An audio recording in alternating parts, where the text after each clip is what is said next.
Kwingineko ni kwamba muungano wa vyama vya wafanyikazi KOTU umekosoa matamshi ya kinara wa DCP Rigathi Gachagua ambaye alidai kuwa KOTU imeshindwa kutetea maslahi ya wafanyikazi na kupendekeza kuundwa kwa muungano mwingine wa wafanyikazi. KOTU imesema Gachagua hana haki ya kuingilia masuala ya wafanyikazi. Aidha, KOTU inasema kuwa Gachagua hakutetea maslahi yao alipokuwa mamlakani na kuwa hasira zake ni kufuatia nyongeza ya mishahara iliyotangazwa na Rais William Ruto. KOTU imesisitiza kuwa matamshi ya katibu wake Francis Atwoli kumhusu Rais Ruto yalikuwa maoni yake binafsi. Baada ya aliyekuwa naibu wa rais Rigathi Gachagua kumkosoa vikali katibu mkuu wa muungano wa KOTU Francis Atwoli na kupendekeza kubuniwa kwa muungano mwingine utakaopigania maslahi ya wafanyikazi ipasavyo. Sasa muungano wa vyama vya wafanyikazi vimejitokeza kimasomaso na kupinga vikali matamshi ya Gachagua. All of us, we have the freedom to choose where we will go during election time, and that is democratic right.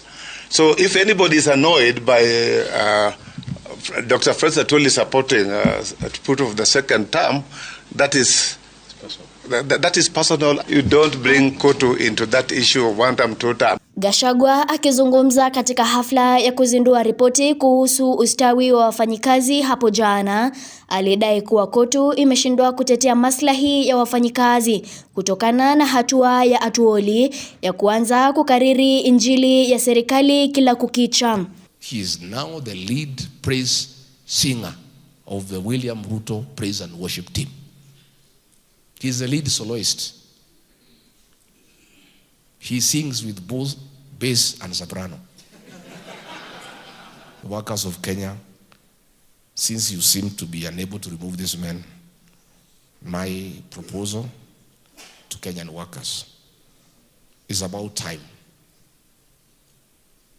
we created another alternative organization to champion the rights of the Kenyan workers. Hata hivyo, maafisa wa muungano huo wamesema kuwa Atwoli ana haki ya kibinafsi ya kuunga mkono upande wowote wa kisiasa nchini na kwamba kauli alizotoa kabla ya uchaguzi mkuu zilikuwa zake za kibinafsi.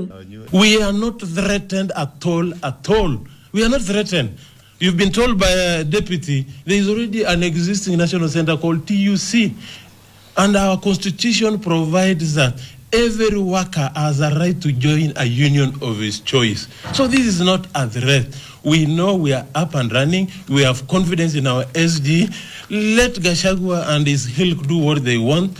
That is not a threat to us. Wamekaribisha pendekezo la kuanzishwa kwa muungano mwingine wa kupigania maslahi ya Wakenya wafanyikazi, ila wakaweka wazi kuwa sheria inatoa nafasi kwa muungano unaowakilisha idadi kubwa ya wafanyikazi ndio itakayotambuliwa kisheria. They are not fearing as many centers as possible. They can bring many centers. The law, the requirement is that the most representative national center is the one that is recognized. Aidha, wameshikilia kuwa maslahi ya wafanyikazi nchini yanashughulikiwa kikamilifu na kuwa wana imani na katibu wao Francis Atwoli. Kuppet is they are here, Nat they are here, everybody is here. So the question of saying he has let workers down does not arise, because individual union will always deal with CBS individually. Mary Kialo, Undugu TV.